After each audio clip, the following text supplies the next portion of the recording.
ছায়ারাত্রি channel কখনোই কোনো কুসংস্কারকে প্রশ্রয় দেয় না। তাই আমরা কখনোই বলি না যে কোনো ভৌতিক ঘটনা বা কোনো অলৌকিক ইনসিডেন্টকে বিশ্বাস করতে। যারা বিশ্বাস করেন সেটা সম্পূর্ণই তাদের ব্যক্তিগত মতামত, এবং যারা বিশ্বাস করেন না তারা ঘটনাগুলিকে এন্টারটেনমেন্ট হিসেবেও নিতে পারেন। আজকে যে ঘটনাটি আমি তোমাদের সাথে শেয়ার করব, ঘটনাটি আমাদেরকে যিনি পাঠিয়েছেন তার হাজবেন্ডকে কেন্দ্র করে পুরো বিষয়টি কিন্তু ঘটেছিল। তো দিদিভাইরা পাড়ার সবাই মিলে পুরীতে ঘুরতে যায় দুর্গাপুজোর পরেই, এবং সেখানে যাওয়ার পরেই তাদের সাথে এরকম একটি দুর্ঘটনা ঘটে। এবং শুধু ওখানে বলে নয়, তারপর থেকে কিন্তু একের পর এক অলৌকিক ঘটনার সাক্ষী হতে শুরু করে দিদিভাই এবং তার পুরো ফ্যামিলি। তো এক কথায় বলতে গেলে আজকের ঘটনাটি একদমই অন্যরকম একটি ঘটনা, যেটা তোমরা যত শুনবে তত তোমাদের কাছে বিষয়টি আরও ক্লিয়ার হবে। তাই তোমাদের সকলকে বলবো যে তোমরা কেউ কোথাও যাবে না, একদম প্রথম থেকে শেষ পর্যন্ত আজকের এই পুরো এপিসোডটি তোমরা মন দিয়ে শোনো। আশা করছি তোমাদেরও কিন্তু আজকের এই ঘটনাটি শুনে ভীষণ ভয় লাগবে। এবং আরেকটি রিকোয়েস্ট তোমাদের সকলকে করব, যে তোমরা তোমাদের আত্মীয় স্বজন বন্ধুবান্ধব প্রত্যেকের সাথে আজকের এই এপিসোডটি তোমরা শেয়ার করে নাও, তাহলে তারাও কিন্তু এরকম একটি ইউনিক ঘটনার সাক্ষী থাকতে পারবে। তো যাই হোক, বেশি কথা না বাড়িয়ে শুরু করছি আজকের এপিসোড নাম্বার 184। দিদিভাই যেভাবে আমাদের সাথে ঘটনাটি শেয়ার করে নিয়েছেন, ঠিক সেভাবেই আমি তোমাদের সামনে আজকে এই পুরো ঘটনাটি তুলে ধরার চেষ্টা করছি। তখন সালটা 2008, সেই সময়কার ঘটনা এটা, মানে বুঝতেই পারছো বেশ অনেক বছর আগের এই ঘটনাটি ঘটেছিল। তো দিদিভাই বলছে, তখন আমার বিয়ে প্রায় 5-6 বছর হয়েছে। আমার ছেলের বয়স তখন 4 বছর। এবার যে পাড়ায় আমার শ্বশুর বাড়ি, আমি এখানে জায়গার নামটা বলছি না, তো আমাদের এলাকাটা কিন্তু মফস্বল টাইপের এরিয়া, মানে খুব একটা প্রপার শহর কিন্তু জায়গাটা নয়।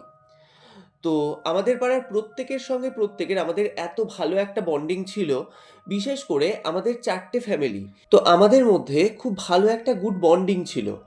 তো এবার এই 4টে ফ্যামিলির যারা আর কি মেন কর্তা, মানে দিদিভাই বলছে আমার হাজব্যান্ড এবং ওই যে 3টে ফ্যামিলি তাদের যারা আর কি ভদ্রলোক ছিলেন, তো তারা এই পাড়ার পুজো দুর্গাপুজোতে কিন্তু খুব ভালোভাবে ইনভলভ থাকতো, মানে এই পুজোর কমিটির মধ্যে। তো কি হতো, প্রতি বছর দুর্গাপুজোর পর ওই যে লক্ষ্মী পুজোর পরের দিন থেকে যে কালী পুজোর আগে পর্যন্ত যে গ্যাপটা, সেই সময়তে কিন্তু প্রতি বছর আমাদের পাড়া থেকে কোনো না কোনো জায়গায় একটা ট্যুরে যাওয়া হতো। তো এটা মানে এইটার মেন উদ্যোগ ছিল হচ্ছে আমার হাসব্যান্ড এবং আরও কয়েকজন লোক। তো তারা উদ্যোগ নিয়ে কিন্তু এই ট্যুরটা করতো, মানে প্রতি বছরই বাস ছাড়তো। তো সেই রকম এই 2008 সালের ঘটনা আমি বলছি, পাড়া থেকে লক্ষ্মী পুজোর পরের দিন পুরী যাওয়ার জন্য বাস ছাড়া হয়েছিল। এবার আমরা তো ওই 4টে ফ্যামিলি গিয়েছিলাম ঠিকই, কিন্তু পাড়ার আরও অন্যান্য যারা সদস্য ছিল, মানে মোট ওই 40-42 জন মিলে আমরা কিন্তু একসাথে পুরীর উদ্দেশ্যে রওনা দিই। এবার আমাদের ওই 5-6 দিনের ট্যুরটা ছিল, মানে আমরা ওই যাওয়া আসা মিলিয়ে 5-6 দিন ছিল আর কি আমাদের ট্যুরটা। তো যেদিন আর কি আমরা গিয়েছিলাম সেটা হচ্ছে লক্ষ্মী পুজোর পরের দিন।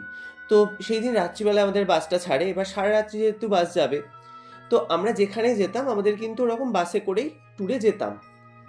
তো এবার বাস যখন ছেড়েছে, তো রাত্রিবেলা তখন বেশ অনেকটাই রাত্রি। তো তখন আমার হাজব্যান্ড কিন্তু একবার বমি করে। এবার আমি আগেই বলি, এই যে লং জার্নির যে ব্যাপারটা, এই জার্নি তো মানে আমার হাজব্যান্ডরা অনেক জায়গাতেই গিয়েছে, এবং আমার কি হতো, আমার কিন্তু এই লং জার্নিটা বিশেষ করে বাসে খুব একটা সহ্য হতো না, যে কারণে আমার কিন্তু এই বাসে চাপলে বমি হওয়ার যে ব্যাপারটা, এটা কিন্তু আমার হতো। কিন্তু আমার হাজব্যান্ডের এরকম কোনো প্রবলেম কোনোদিনই ছিল না। তো সেই দিন ওরকম ওই রাত্রি 1টা 1:30 এরকম সময়তে তো আমার হাজব্যান্ড কিন্তু বমি করে, এবং শুধু একবার বলে নয়, প্রায় 2-3 বার ও কিন্তু এরকম মানে বমি করে। তো এবার এই জিনিসটা যখন মানে প্রায় 2-3 বার হয়েছে, তো ন্যাচারালি সবাই ভাববে যে কোনো হয়তো গ্যাস অম্বল বা অ্যাসিডিটি এরকম কিছু একটা হয়েছে। তো ওকে কিন্তু আমি সেই যে অ্যাসিডিটির যে মেডিসিন সেটা কিন্তু ওকে খাইয়ে দিই। এবার তবুও বলছে যে না, ওর মানে শরীরটা যে একটা রিলিফ পাওয়া সেটা কিন্তু ওর হচ্ছে না। এবার আমিও তখন ভাবি যে ওর তো এরকম বাসে করে জার্নি হলে কোনো রকম কোনো প্রবলেম হয় না, তাহলে আজকে কেন এরকম হলো? তো যাই হোক, সারাটা রাত্রি মানে আমার হাজব্যান্ড তো ঘুমাতে পারেই না, বাসে যারা অন্যান্য যাত্রী ছিল তারা তো ওরকম ঘুমিয়েই যাচ্ছিল, কিন্তু আমার হাজব্যান্ডের যেহেতু শরীরটা খুব একটা ভালো ছিল না, ওর শরীরটা খারাপ করছিল বলে ও তো ঘুমাতে পারে না, এবং তার সঙ্গে আমিও কিন্তু ঘুমাই না। তো যাই হোক, এবার তার পরের দিন আমরা যখন পুরীতে পৌঁছই, আমাদের যেহেতু আগে থেকে হোটেল বুকিং ছিল, তো সেই অনুযায়ী কিন্তু আমরা আমাদের হোটেলের রুমে যে যার যেটা আর কি রুম, সেই রুমে কিন্তু আমরা ঢুকে পড়ি। এবার আমাদের যে ৪ টে আমরা ফ্যামিলি একসাথে গিয়েছিলাম, আমি আগেই বললাম যে আমরা ৪ টে ফ্যামিলি খুব ক্লোজ ছিলাম। তো আমরা কি করি, আমরা কিন্তু ওরকম মানে ৪ টে রুম পরপর নিয়েছিলাম। সেটা হচ্ছে ৩ তলাতে। তো এবার যে যার মতো রুমে ঢুকে গিয়েছে এবং আমরাও কিন্তু আমাদের রুমে আমি, আমার হাসব্যান্ড এবং আমার ওই ছেলে, আমরা ৩ জন মিলে কিন্তু আমাদের ওই রুমটার মধ্যে ঢুকে পড়ি। এবার রুমে যাওয়ার পর যে যার মতো আমরা ফ্রেশ হয়েছি। তো তখন আমার হাসব্যান্ডকে আমি জিজ্ঞাসা করছি যে, "তোমার কি শরীরটা একটু ভালো লাগছে আগের থেকে?" তো ও তখন মানে কিছু বলছে না, ও চুপচাপ আছে। ও বলছে যে, "মানে একটু আমি রেস্ট নিই, আমি একটু শুলেই হয়তো আমার শরীরটা ভালো লাগবে।" তো যাই হোক, এবার কিছুক্ষণ বসার পর ওই বিকেলের দিকে আমাদের যেহেতু মানে সি বিচটা এবং আশেপাশের যে মার্কেটটা এগুলো একটু ঘুরতে যাওয়ার কথা ছিল। তো সেরকম কিন্তু আমরা রেডি হচ্ছি। এবার আমার হাসব্যান্ডকে বলি, "তাহলে তুমি যাবে না?" তো তখন আমার হাসব্যান্ড বলে যে, "না, তুমি এবং ছেলে তোমরা দুজন ওদের সাথে যাও। আমার শরীরটা খুব একটা তো ভালো লাগছে না, আমি একটু শুই।" তো আমিও তখন ভাবি যে সত্যিই তো সারারাত্রি এরকম জার্নি করে এসেছে, তার উপরে ওর মানে এরকম গ্যাস অম্বল হয়ে গেছে। তো ওর না যাওয়াই ভালো। তো এই ভেবে আমি কিন্তু ওকে আর জোর করি না। আমি ওকে বলি যে, "ঠিক আছে, তুমি তাহলে রুমে থাকো। আমি আর ছেলে তাহলে যাচ্ছি।" তো এই বলে আমার হাসব্যান্ডকে রুমের মধ্যে রেখে ও ভেতর থেকে কিন্তু দরজাটা লক করে দেয়। তো তারপর আমি আর ছেলে এবং আরও যারা আর কি সবাই গিয়েছিল, তো সবাই মিলে কিন্তু আমরা বেরিয়ে যাই ঘুরতে। এবার ঘুরে টুরে যখন আমরা হোটেলে ফিরেছি, তখন ওই রাত্রি ৯টা কি ৯:৩০ এরকম বাজে। তো এবার যে যার মতো রুমে ঢুকে গেছে এবং আমি এবং আমার ছেলে আমরা দুজনে এসে আমাদের যে রুমটা সেখানে কিন্তু আমরা নক করছি। যেহেতু আমার হাসব্যান্ড ভেতরে আছে। তো এবার বেশ কয়েকবার নক করার পরেও কিন্তু আমার হাসব্যান্ডের ভেতর থেকে কোনো সাড়া শব্দ আমরা পাই না। প্রায় ১৫-২০ মিনিট তখন কেটে গেছে। এবার ন্যাচারালি যেটা হয়, আমি ভাবছি তাহলে কেউ ঘুমিয়ে টুমিয়ে পড়েছে। তো এই ভেবে কিন্তু আমি ওকে বেশ আরও কয়েকবার ডাকি। কিন্তু ভেতর থেকে কোনো রকমের কোনো সাড়া শব্দ পাওয়া যায় না। এবার তখন তো এই যে ফোনের ব্যাপারটা, এটা তো এতটা প্রচলন ছিল না এবং আমাদের কারোর কাছে কিন্তু ইন্ডিভিজুয়ালি কোনো ফোন ছিল না। শুধুমাত্র আমার হাসব্যান্ডের কাছে ওই কিপ্যাড যে ব্ল্যাক অ্যান্ড হোয়াইট ফোনগুলো হয়, ওগুলো শুধু আমার হাসব্যান্ডের কাছেই থাকতো। এবার আমি যে ওকে বাইরে থেকে ফোন করে ডাকবো, সেটারও কোনো আমি স্কোপ পাচ্ছি না। তো এবার বেশ কয়েকবার এরকম যখন ডেকে কোনো সাড়া শব্দ পাই না, তখন আমাদের দুপাশের দুটো রুমেই কিন্তু আমাদের সাথে যাদের খুব ভালো সম্পর্ক ছিল, সেই ফ্যামিলিরাও কিন্তু মানে ওরাও ওই রুমগুলো নিয়েছিল। তো আমি কি করি, আমি ওদেরকে ডাকি এবং ডেকে পুরো বিষয়টা বলি। তো ওরা তখন বলে যে, "কি ব্যাপার দাদা, এরকম মানে ভেতরে আছে, সাড়া দিচ্ছে না?" তো এই ভেবে ওরাও কিন্তু এসে বাইরে থেকে ডাকতে শুরু করে এবং বেশ অনেকক্ষণ ধরে ডেকেও যখন কোনো সাড়া পাওয়া যায় না, তো তখন ওরা ডিসাইড করে যে না, এইভাবে ডেকে হবে না, আমরা রিসেপশনের নিচে গিয়ে জানাই। এবার দিদিভাই বলছে, আমার মনে তখন বিভিন্ন রকমের উল্টোপাল্টা চিন্তা চলে এসছে। আমি ভাবছি যে কি ব্যাপার হলো, এত ডাকা হচ্ছে, দরজায় ধাক্কা মারা হচ্ছে, ও এতটাই ঘুমিয়ে গেল যে ও কিছু শুনতে পাচ্ছে না। তো এই সব ভেবে আমি ভাবছি তাহলে হয়তো মানে নিশ্চয়ই কোনো ভেতরে গন্ডগোল হয়েছে। তো এই ভেবে আমি তখন মানে বাইরেই কান্নাকাটি করতে শুরু করে দিয়েছি।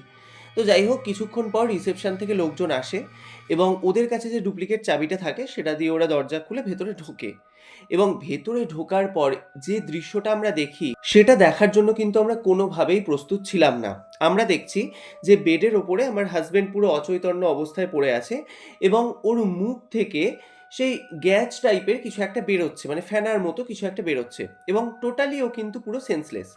এবার তারপর তো মানে এইটা দেখার পর আমরা ওর চোখে মুখে জল-টল দিচ্ছি যাতে কোনোভাবে জ্ঞান ফেরানো যায়। কিন্তু কোনোভাবেই কিন্তু ওর মানে জ্ঞান আর ফেরে না। তো আমরা বুঝতে পারি যে ব্যাপারটা তখন সিরিয়াস। তো মানে আরো যারা ছিল আমাদের সাথে তারা বলে যে, "দাদাকে এইভাবে রাখা যাবে না, হসপিটালে নিয়ে যেতে হবে।"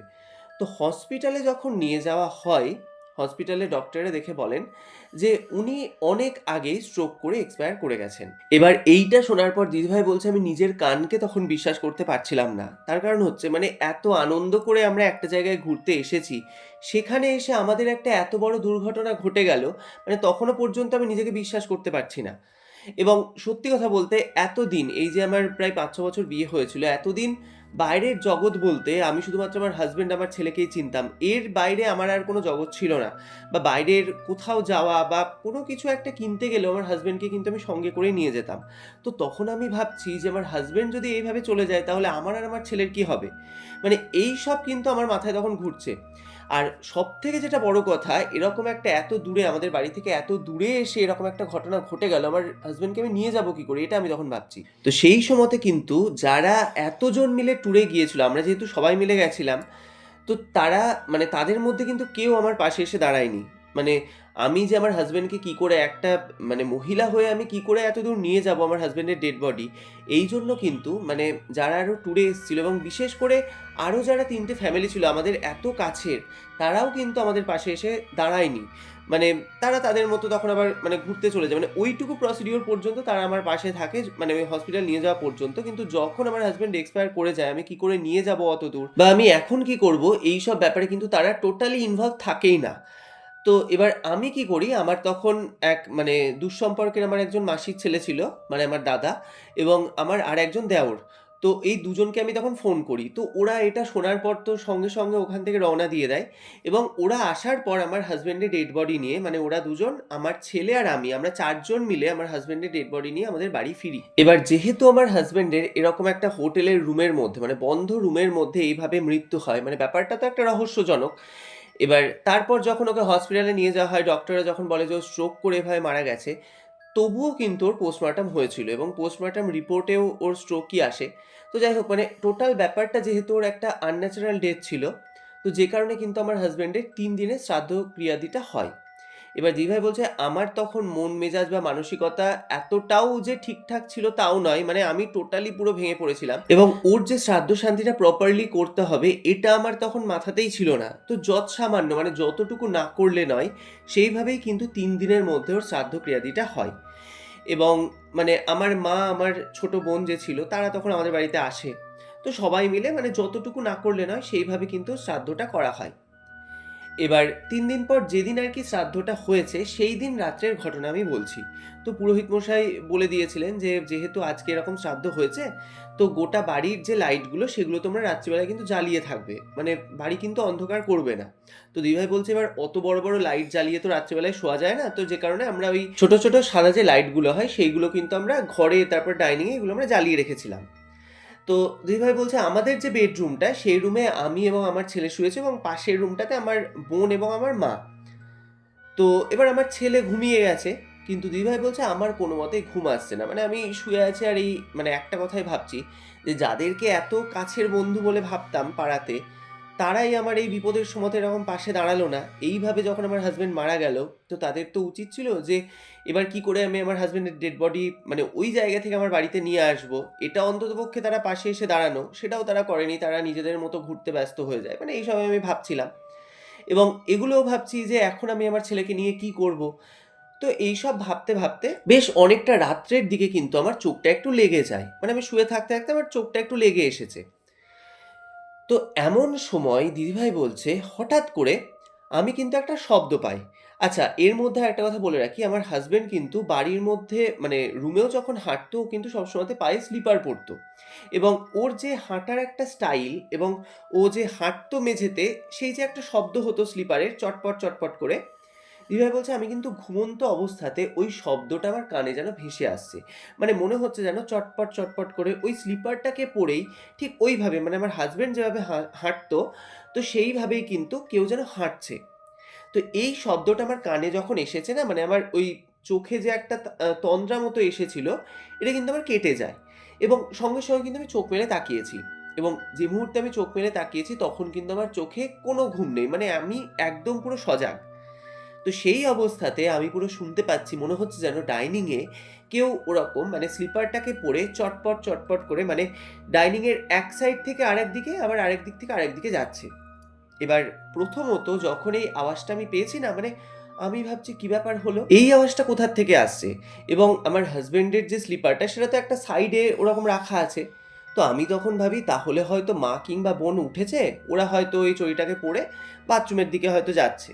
কিন্তু আওয়াজটা যত মানে আমি যত কানটাকে খাড়া করে যখন শুনতে যাচ্ছি যে আওয়াজটা কোথার থেকে আসছে বা আওয়াজটা কোন দিকে যাচ্ছে, তখন কিন্তু আমার মানে মনে হয় যে ওই আওয়াজটা কোনোভাবেই বাথরুমের দিকে যায়নি। তার কারণ হচ্ছে মানে কেউ যদি ওই চটিটাকে পরে বাথরুমের দিকে যায়, তাহলে তো একটা সার্টেন টাইমে গিয়ে সেই শব্দটা থেমে যাবে। কিন্তু আওয়াজটা তা হয় না। মানে আমি পুরো বুঝতে পারি, আমার যেহেতু রুমের গেটটা খোলা আছে, ডাইনিংয়ের মানে ডাইনিংয়ের দিকের যে গেটটা সেটা কিন্তু পুরো খোলা রুমের। তো আমি শুনতে পাচ্ছি, মনে হচ্ছে যেন ডাইনিংয়ের মধ্যে কেউ ওই চটিটাকে পরে হাঁটছে। এবার আমার কিন্তু সেই মুহূর্তে প্রচণ্ড গাটা ভার হয়ে যায়। এবার এটা হওয়া খুব স্বাভাবিক ব্যাপার। তার কারণ হচ্ছে সদ্য সেই দিন এরকম শ্রাদ্ধ ক্রিয়াদিটা হয়েছে আমার হাসব্যান্ডের, এবং সেটা কিন্তু ওই ডাইনিংয়েই হয়েছে। তো তো আমি ভাবছি যে তাহলে এই আওয়াজটা কোত্থেকে আসছে? তো আমার কিন্তু সেই মুহূর্তে মারাত্মক পরিমাণে ভয় লাগে। আমি কি করেছি এবার, মানে তখন একটু মনে সাহস জুগিয়ে আমি কিন্তু আস্তে, আস্তে বিছানা থেকে নামি এবং নেমে খুব পা টিপে, টিপে আস্তে, আস্তে কিন্তু আমি ওই দরজার সামনে গিয়ে দাঁড়িয়েছি। মানে ওই যে ডাইনিং এর সামনে যে আমাদের ঘরের দরজাটা, সেই দরজার সামনে গিয়ে দাঁড়িয়েছি। এবার আমি কিন্তু আগেই বলেছিলাম আমাদের রুমেও একটা ছোট্ট লাইট জ্বলছিল এবং ডাইনিং পোর্শনেও কিন্তু লাইটটা জ্বলছে, মানে ছোট লাইটটা। মানে চারিদিকটা কিন্তু মোটামুটি ভিজিবল। এবার আমি যখন দরজার সামনে গিয়ে দাঁড়িয়েছি, আমি ওখানে গিয়ে কিন্তু কাউকে দেখতে পাই না। দিদিভাই বলছে, "ওখানে তো কোনো মানুষ নেই ঠিকই, কিন্তু সেই যে সাউন্ডটা, যে ওই স্লিপারটাকে পরে হাঁটার যে সাউন্ড, সেইটা কিন্তু আমি তখনও পর্যন্ত পাচ্ছি। মানে আমি পরিষ্কার শুনতে পাচ্ছি যে কেউ যেন একটা অদৃশ্য কেউ ওই ডাইনিং পোরশনে ওরকম চটিটাকে পরে হাঁটছে। মানে শব্দটা আমার সামনেই হচ্ছে। মানে আমি বুঝতে পারছি আমার সামনে দিয়ে কেউ যেন হেঁটে একদিকে যাচ্ছে ডাইনিং এ, আবার আরেক দিক থেকে অপোজিট দিকে কিন্তু যাচ্ছে। কিন্তু আমি কাউকে ওখানে দেখতে পাচ্ছি না। এইটা যখন আমি দেখি, দিদিভাই বলছে আমি মারাত্মক পরিমাণে ভয় পাই। আমি ভয়ে যে চিৎকার করব সেই শক্তিটা আমার শরীরে তখন নেই। আমি পুরো ওই জায়গাতে দাঁড়িয়ে একদম পুরো ফ্রিজ হয়ে গেছি এবং আমি ওই সাউন্ডটা শুনতে পাচ্ছি, কিন্তু ওইভাবে আমি দাঁড়িয়ে আছি। মানে আমি যে ওখান থেকে নড়বো চড়বো সেই শক্তিটা আমার শরীরে তখন আর নেই। তো এইভাবে প্রায় ১-১.৫ মিনিট কেটেছে, আমি ওইভাবে কিন্তু দরজা ধরে দাঁড়িয়ে আছি। ঠিক এমন সময়তে উইদিন সেকেন্ডের মধ্যে আমাদের রুমের যে জানলাটা, সেই জানলার বাইরে থেকে জানলার পাল্লার উপরে দুহাত দিয়ে ধাপ, ধাপ, ধাপ, ধাপ করে যেরকম বাড়ি মারলে একটা শব্দ হয়, ওইরকম একটা বাড়ি মারার শব্দ এবং সেটা কিন্তু প্রচণ্ড জোরে। এবার এই আওয়াজটা যখন আমি পেয়েছি না, হঠাৎ করে এই শব্দটা হয়েছে, তো আমি কিন্তু একদম চমকে গেছি এবং চমকে গিয়ে আমি যখন পেছন ঘুরে তাকিয়েছি, আমি দেখছি পুরো জানলাটা আমাদের পুরো নড়ছে। মনে হচ্ছে যেন বাইরে থেকে কেউ খুব জোরে, নিজের সর্বশক্তি দিয়ে কেউ যেন ওই জানলার উপরে বাড়ি মারছে।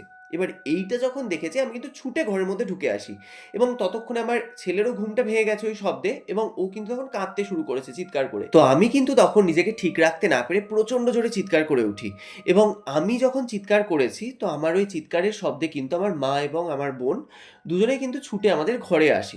কারণ আমি তখন এতটা ভয় পেয়ে গিয়েছিলাম, আমি কিন্তু মারাত্মক জোরে চিৎকারটা করি।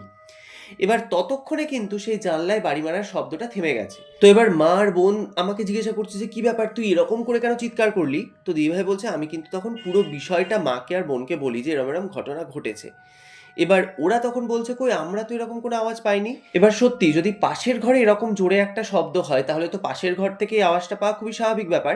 কিন্তু অদ্ভুতভাবে আমার মা আর বোন কিন্তু এই আওয়াজটা পায় না। তো যাই হোক, এবার দিদিভাই বলছে, আমি আমার মাকে বলি যে, "মা, আমার প্রচণ্ড ভয় লাগছে, এরকম ঘটনা কেন ঘটলো?" তো তখন মা বলে যে, "দেখ, যেহেতু সদ্য, সদ্য মানে তোর হাসব্যান্ড এরকম মারা গেছে, তো তোকে আর তোর ছেলেকে এই ঘরে শুতে হবে না। আজকের দিনটা শুলি ঠিক আছে, কালকে রাত্রি থেকে আমরা ৪ জন মিলে পাশের ঘরে একসাথেই শোবো।" তো এবার আমিও তখন বিষয়টায় রাজি হয়ে যাই। কিন্তু আমার একটা কৌতূহল মনের মধ্যে জন্মায় যে এরকম জানলার ওপার থেকে যে শব্দটা আমি পেয়েছি, এটা কোনো চোর-টোর নয় তো? এটা কিন্তু আমি ভাবি। তার কারণ হচ্ছে আমাদের বাড়িটা একতলা বাড়ি এবং আমাদের বাড়ির যে বাউন্ডারিটা, সেটা কিন্তু বেশ অনেকটা উঁচু বাউন্ডারি। তো আমাদের বাড়ি থেকে বাউন্ডারির মাঝখানে ৩ ফুট ছাড়া জায়গা আছে, সেখানটা করে ফুলের গাছ-টাছ লাগানো আছে। ওটা কাঁচা মাটির জায়গা। এবং সেই যে বাউন্ডারি ওয়ালের ওপরটাতে সেই ভাঙা কাঁচের টুকরো, তারপর পেরেক, এগুলো কিন্তু লাগানো আছে ওই পাঁচিলের ওপরটাতে, যাতে কোনো চোর বা কিছু যেন ভেতরে না ঢুকতে পারে। তো দিদিভাই বলছে, আজ প্রায় ৬ বছর হলো আমি বিয়ে হয়ে বাড়িতে এসেছি। একটা চোর তো দূরের কথা, একটা কুকুর বেড়াল পর্যন্ত সেই পাঁচিল টপকে ভেতরে ঢুকতে পারেনি। তার কারণ হচ্ছে ওরকম কাঁচ-ফাঁচ দেওয়া আছে বলে ওরা কি করে ঢুকবে? তো এই জিনিসটা কিন্তু আমার তখন কৌতূহল জাগে যে আমি একবার জানলাটা খুলে দেখব যে ওখানে আদৌ কোনো মানুষ এসেছিল নাকি এটা অন্য কোনো ব্যাপার। তো আমি কিন্তু ওই আমাদের ঘরের জানলাটাকে খুলেছি। এবার যেহেতু ওখানটা করে জানলার বাইরে যে ৩ ফুট যে ছাড়া আমাদের জায়গা আছে, ওটা টোটালটাই কাঁচা মাটির জায়গা এবং ওখানে ফুলের গাছ-টাছ লাগানো আছে। তো আমি কিন্তু দেখি যদি ওখানে কোনো লোক এসে দাঁড়াতো, তাহলে তো সেই গাছগুলোকে তারা হয়তো পা দিয়ে মারিয়ে যেত, এরকম হতেই পারে। বা ওই যে ফাঁকা জায়গাটা যেটা আরকি ওই কাঁচামাটির যে জায়গাটা, সেখানে তো কোনো পায়ের ছাপও থাকবে কেউ যদি দাঁড়ায়। তো দিদিভাই বলছে, আমি জানলাটা খুলে ওখানে কিন্তু কিচ্ছু দেখতে পাই না। ওখানে না আছে কোনো পায়ের ছাপ বা গাছগুলো যে লন্ডভন্ড হয়ে গেছে, এরকম কিন্তু কিচ্ছু নেই। মনে হচ্ছে না ওখানে কেউ আসেইনি। তো যাই হোক, বিষয়টাতে আমি তখন আরো সিওর হয়ে যাই যে এটা কোনো মানুষের কাজ নয় এবং পরের দিন রাত্রে কিন্তু আমি আর আমার ছেলে, আমরা দুজন মিলে আমার মা আর বোন যে ঘরটায় শুতো, সেই ঘরে আমরা ৪ জন একসাথে শুই। তো মাকে আর আমার বোনকে আমি বলেছিলাম যে, "তোরা ১ মাস মতো থেকে যা।" তার কারণ হচ্ছে তখন সদ্য সদ্য আমার হাজবেন্ড মারা গেছে, আমি আমার এইটুকু ছেলেকে নিয়ে কি করে এত বড় বাড়িতে একা থাকবো? তো এবার পরের দিন রাত্রে আমরা ৪ জন মিলে একসাথে শুয়েছি।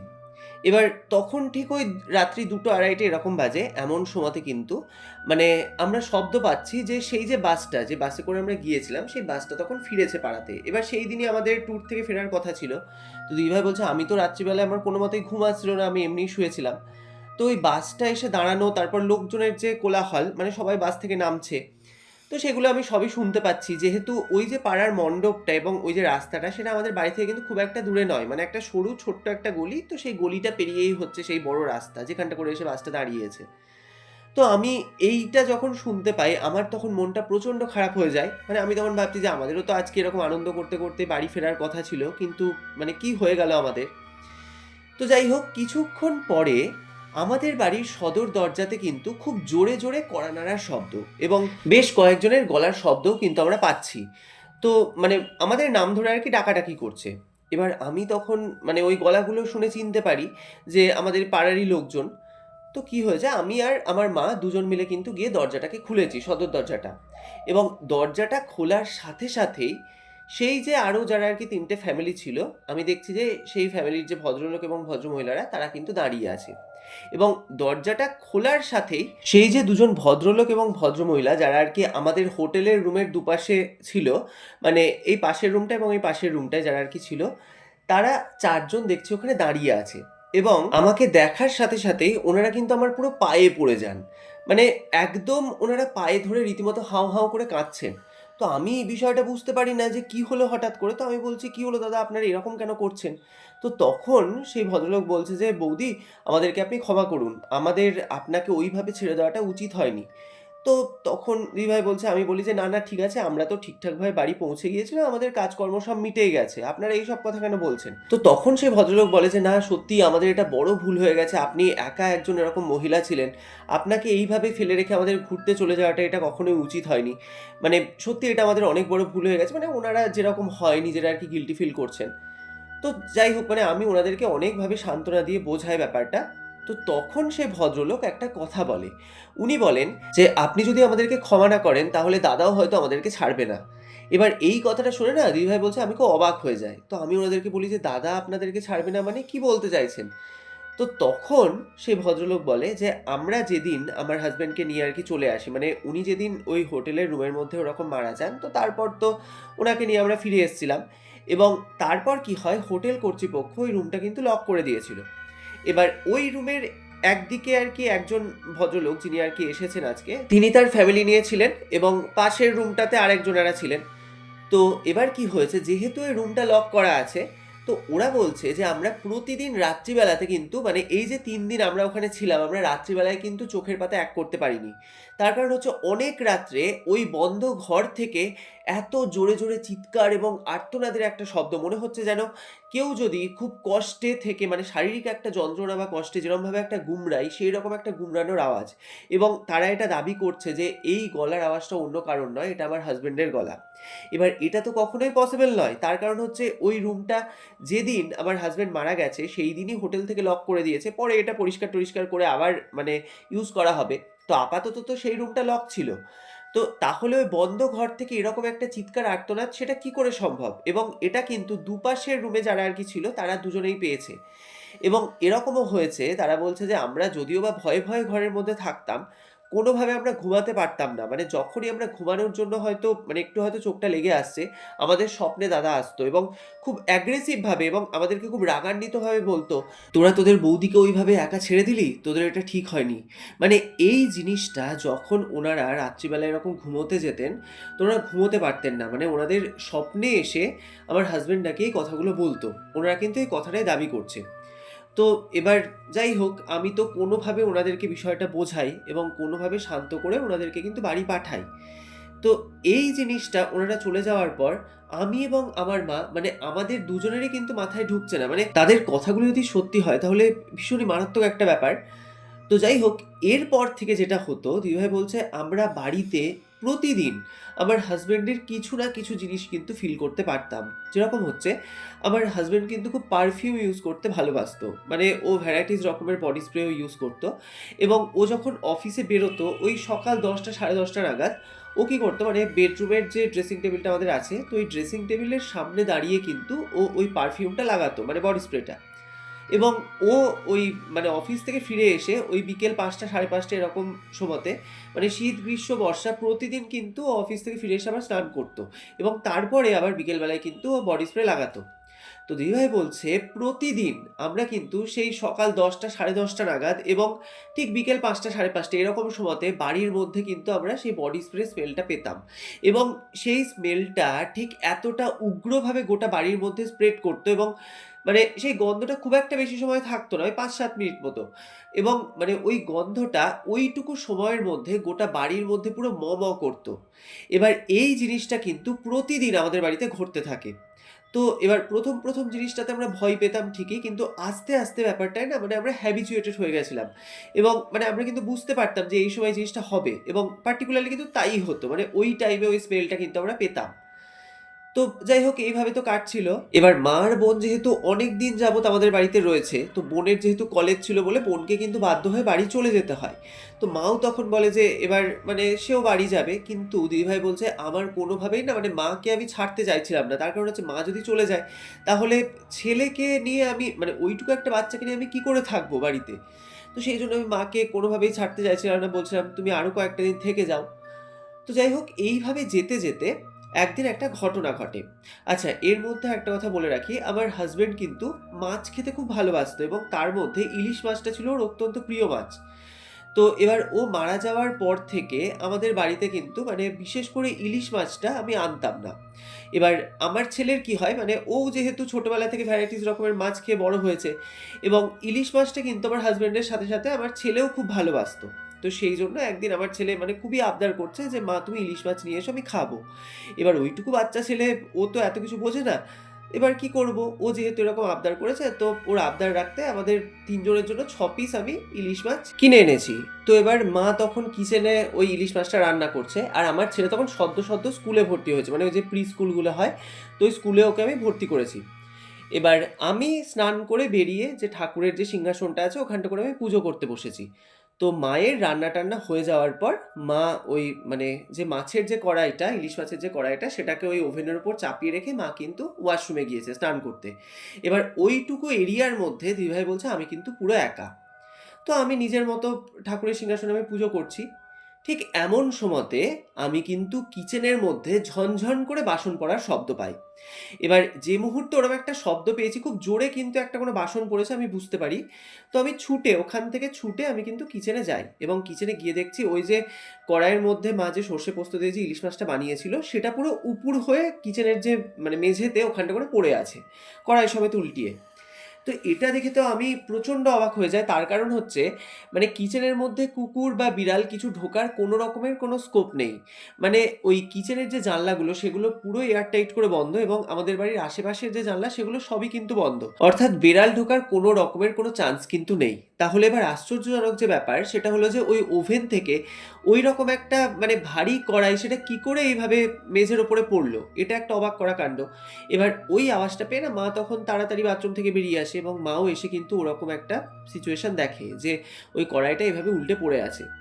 এবার কড়াইটা যখন তোলা হচ্ছে, আরো একটা আশ্চর্যজনক যে ব্যাপার সেটা হচ্ছে যে কড়াইটা যখন তোলা হয় দেখা যায় যে ওই যে সর্ষের যে ঝোলগুলো সেগুলো কিন্তু মেঝের উপর চারিদিকে ছড়ানো, কিন্তু ওই যে আমি বড় বড় যে ৬ পিস আমি ইলিশ মাছ কিনে এনেছিলাম সেই মাছের কোনো চিহ্ন বলে নেই, শুধুমাত্র কয়েকটা কাঁটা চারিদিকে ছড়ানো।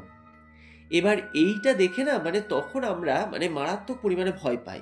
যদি বেড়ালেও ঢুকে থাকে, আমরা যদি তর্কের খাতিরে ধরে নিই যে এটা কোনো বেড়ালেই করেছে, তাহলে বেড়ালের পক্ষে ওই ৬ পিস মাছ ওইভাবে খেয়ে, মানে মানুষ যেরমভাবে খায় ওইভাবে খেয়ে ২-১ টা কাঁটা ফেলে রাখা হয় কয়েক সেকেন্ডের মধ্যে, এটা তো কখনোই সম্ভব নয়।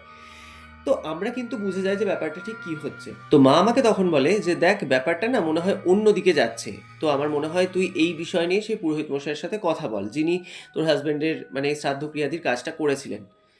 তো দিদিভাই বলছে, "আমিও বিষয়টা বুঝতে পারি যে হ্যাঁ, সত্যি মানে এটা অন্য কোনো গন্ডগোলের বিষয়। এমনিতেই তো বাড়ির মধ্যে আমার হাসব্যান্ডের অস্তিত্ব আমরা ফিল করতে পারি। তার উপরে আজকে যে ঘটনাটা ঘটলো।" তো যাই হোক, সেই পুরোহিত মশাইকে কিন্তু ডেকে আনা হয় বাড়িতে, এবং উনি এসে যখন এই পুরো বিষয়টা শোনেন, তো তখন উনি বলেন যে, দেখো তোমরা যে 3 দিনের মাথায় যে কাজটা করেছিলে শ্রাদ্ধে, সেটা খুবই মানে যৎসামান্য কাজ করা হয়েছিল, এবং সেইভাবে মানে প্রকৃত অর্থে যেটাকে বলে পিণ্ডদান করে যে কাজ, সেই রকম তো করা হয়নি। তো আমার মতে তুমি তোমার হাজবেন্ডের প্রপার যেরকমভাবে একটা শ্রাদ্ধ ক্রিয়াদি হয় সেইভাবে একটা বড় করে আয়োজন করে ওনার শ্রাদ্ধের কাজ করো। তো দিদিভাই বলছে আমরাও সেটা শুনে রাজি হই, কারণ আমরা যেটা দেখছি, আমরা বাড়িতে যে জিনিসটা ফেস করছি, এবং সব থেকে যেটা বড় কথা, যদি আমার হাজবেন্ড কোনোভাবে নিজে যদি শান্তি না পেয়ে থাকে, তো আমরা তো সেটাই চাইবো যে তার আত্মার যাতে শান্তি পায়। তো সেই জন্য তার কথায় কিন্তু আমরা রাজি হয়ে যাই। এবং উনি বলেন যে এখন তো সেটা সম্ভব নয়, ওনার যখন যে 45 দিনের যে বাৎসরিক ক্রিয়াটা হবে সেইটা যেন খুব বড় করে আয়োজন করা হয়। তো যাই হোক, 45 দিন পর আমার হাজব্যান্ডের যখন ওই বাৎসরিক ক্রিয়া মানে যে দিনটা আসে, তো সেই দিন খুব বড় করে আয়োজন করা হয়েছিল আমার হাজব্যান্ডের শ্রাদ্ধ ক্রিয়াদির, এবং প্রপারলি যেরকম পিণ্ডদান করা হয় আমাদের হিন্দু শাস্ত্রে সেই রকম পিণ্ডদান করা হয়েছিল। তো সব কিছু কিন্তু খুব ভালোভাবে মেটে, এবং উনি বলেছিলেন মানে ওই পুরোহিত মশাই বলেছিলেন যে যেভাবে আমি কাজ ক্রিয়াদি করেছি, আশা করা যায় এরপর তোমরা আর কোনো কিছু ফিল করবে না। এবং পরবর্তীকালে উনি বাড়িতে একটি সত্যনারায়ণ পুজো দিতে বলেছিলেন। তো সেই কাজ ক্রিয়াদি মিটে যাওয়ার পর আমরা কিন্তু বাড়িতে একটি সত্যনারায়ণের পুজোও দিই। তো যাই হোক, এরপর থেকে কিন্তু আমরা বাড়িতে আর মানে যেরকম একটা আতঙ্কে থাকতাম, এবং ওই যে একটা পার্টিকুলারলি টাইমে, যে টাইমে বাড়ির মধ্যে ওই যে একটা বডি স্প্রের যে একটা স্মেল, সেই স্মেলটা আমরা পেতাম, সেগুলো কিন্তু আর মানে বাড়িতে হতো না। মানে আস্তে আস্তে এই সব কিছু কিন্তু কমতে শুরু করে। এবং মানে ওই যে পুজোটা দেওয়া হলো, এবং আমার হাজব্যান্ডের যে অত বড় করে যে শ্রাদ্ধের কাজটা করা হয়েছিল বাৎসরিকের সময়, তারপর থেকে কিন্তু আর তার কোনো অস্তিত্ব আমরা বাড়িতে ফিল করতাম না। এবার সবকিছু যখন বাড়িতে নর্মাল হয়ে গেছে, আর যখন কোনো কিছু ফিল করা বা একটা যে ভয় মনের মধ্যে, সেগুলো যখন আস্তে আস্তে কাটতে শুরু করে, তো মাও তো এবার বাড়ি যাবে, যেহেতু মানে উনি তো আর সারা জীবন আমার বাড়িতে থাকবেন না। তো আমি তখন দেখলাম যে মানে আমার বাচ্চা যেহেতু স্কুলে চলে যাচ্ছে, আমার মাও যেহেতু চলে যাবে, এবার সারাদিন তো বাড়িতে আমার একা থাকা এটা তো কখনোই পসিবল নয়। তো আমার হাজবেন্ড যে কোম্পানিতে জব করতো, তো ওখানে আমার হাজবেন্ডের যে কালিগরা ছিল তাদের সাথে আমাদের খুব ভালো সুসম্পর্ক ছিল। তো ওনাদের সাথে কথা বলেই সেই কোম্পানিতেই কিন্তু আমি একটি জবে জয়েন করি। তাহলে আমার ছেলে যখন স্কুলে চলে যাবে, আমিও তাহলে জব নিয়ে বিজি থাকবো। তারপর একসাথে আমার ছেলেকে নিয়ে আমি বাড়ি ফিরতে পারবো। মানে মেন কথা হচ্ছে, বাড়িতে যদি আমি একা থেকে যাই, তাহলে তো সেই ভয়গুলো, অজানা ভয়গুলো, হয়তো বাড়িতে কিছুই ঘটছে না, তাও হয়তো এই জিনিসগুলো আমি ফিল করব, বা একটা ভয় লাগবে আমার। তো যে কারণে কিন্তু আমি সেই জবে ঢুকে যাই, এবং এখনো পর্যন্ত সেখানেই আমি চাকরি করছি। তো আমার ছেলে এখন অনেক বড় হয়ে গেছে, এখন আমাদের বাড়িতে আর কোনো রকমের কোনো প্রবলেম নেই, আমরা সবাই এখন ভালো আছি। তো এই ঘটনাটি আমাদের পরিবারে ঘটে যাওয়া একটি ঘটনা, যেটা 2008 সালে আমাদের পুরী বেড়াতে গিয়ে মানে এই জিনিসটা হয়েছিল। তো যেটা আমি তোমার সাথে আজকে শেয়ার করলাম, এটা সম্পূর্ণ একটি বাস্তব ঘটনা এবং সত্য ঘটনা, যেটা আমরা ফেস করেছি। তো তোমার যদি ভালো লাগে তাহলে তোমার চ্যানেলে তুমি ঘটনাটি পড়ে শুনিও। তো দিদিভাই, অসংখ্য ধন্যবাদ এত সুন্দর একটি ঘটনা আমাদের সাথে শেয়ার করার জন্য। এবং সত্যি কথা বলতে একদমই অন্যরকম একটি ঘটনা আপনি আমাদের সাথে শেয়ার করেছেন। আমরা অনেকে এরকম শুনে থাকি যে পুরী বা দীঘা বা অন্য কোনো জায়গায় ঘুরতে গিয়ে হোটেলে তারা বিভিন্ন রকম ভৌতিক অভিজ্ঞতার শিকার হয়, কিন্তু আপনার এই ঘটনাটি একদমই অন্যরকম। মানে আপনারা সেখানে গিয়ে কিছু ফেস করেননি ঠিকই, কিন্তু আপনার হাজবেন্ড ওখানে গিয়ে মারা যাওয়ার পর ওনার কিছু অস্তিত্ব আপনারা বাড়িতে ফিল করতেন। এবং সব থেকে যেটা আশ্চর্য লেগেছিল, আপনার হাজবেন্ড যে রুমটিতে মারা যায়, তার পাশের দুটো রুমে যারা আর কি থাকতো, তারাও কিন্তু আপনার হাজবেন্ডের কিছু অস্তিত্ব ফিল করেছিল। মানে সত্যি এটা একটা অদ্ভুত বিষয়। তো যাই হোক, অসাধারণ লেগেছে আমার আজকের এই ঘটনাটি। তো বন্ধুরা, তোমাদের আজকের এই এপিসোডটি শুনে কেমন লাগলো সেটা অবশ্যই আমাদেরকে কমেন্টের মাধ্যমে লিখে জানিও। এবং ঘটনাটি শুনে যদি তোমাদের ভালো লাগে তাহলে অবশ্যই একটা লাইক করো। আর তোমরাও যদি তোমাদের জীবনে ঘটে যাওয়া এরকম কোনো সত্যি ভৌতিক ঘটনা বা যে কোনো অলৌকিক ইনসিডেন্ট আমাদের সাথে শেয়ার করতে চাও, তাহলে অবশ্যই আমাদেরকে মেইল করতে পারো। আমাদের ইমেল আইডি হলো ছায়ারাত্রি14@gmail.com। এছাড়াও তোমরা আমাদের ফেসবুক পেজ ছায়ারাত্রি অথবা ইনস্টাগ্রাম আইডি ছায়ারাত্রি অফিসিয়ালও ইনবক্স করতে পারো তোমাদের ঘটনাটি। আমরা সেই ঘটনাটি তুলে ধরবো সমস্ত শ্রোতা এবং দর্শক বন্ধুদের সামনে। তো যাই হোক, আজকের এপিসোডের প্রশ্নটি হলো, দিদিভাইরা কোন পুজোর পরে পুরী বেড়াতে গিয়েছিলেন? তোমরা সঠিক উত্তরটি আমাদেরকে কমেন্টের মাধ্যমে লিখে জানাও। আমরা নেক্সট এপিসোডের শেষে তোমাদের কমেন্টের স্ক্রিনশটটি পাবলিশ করব। তো গত এপিসোডে যারা আমাদেরকে সঠিক উত্তর দিয়েছেন তারা হলেন বহুলার অন্ডাল থেকে অজিত বাউরি, ডানকুনি থেকে জবা চক্রবর্তী, এবং পশ্চিম বর্ধমান মদনপুর থেকে মৌসুমী মুখার্জি। তো এছাড়াও যারা আমাদেরকে কমেন্ট করেছেন তারা হলেন নদিয়ার শিবনিবাস থেকে রিম্পা দাস, হাওড়া থেকে গীতা গোস্বামী, সোমনাথ ভট্টাচার্য, জান্নাতুল শান্তা, অসীম দাস, মধ্যমগ্রাম থেকে শান্তার দুনিয়া, রাজস্থান থেকে পিঙ্কি বিশ্বাস, মায়া সরকার, বাংলাদেশের ঢাকা থেকে আদিবা মিম এবং ইউএসএ থেকে সিরাত। তো তোমাদের সকলকে জানাই অসংখ্য ধন্যবাদ, তোমরা যারা যারা আমাদেরকে কমেন্ট করেছো। তো তোমরা এভাবেই আমাদেরকে কমেন্টের মাধ্যমে জানাতে থাকো যে তোমরা কোথা থেকে ঘটনাগুলি শুনছো এবং ঘটনাগুলি শুনে তোমাদের কেমন লাগছে, সেই মতামতটিও কিন্তু তোমরা আমাদেরকে কমেন্টের মাধ্যমে জানাতে একদমই ভুলো না। তো যাই হোক, আজকের মতো বিদায় নিচ্ছি। দেখা হচ্ছে আবার পরবর্তী নতুন ভয়ঙ্কর ঘটনা নিয়ে আগামী শনিবার। ততক্ষণ তোমরা সকলে ভালো থেকো, সুস্থ থেকো, শুভরাত্রি।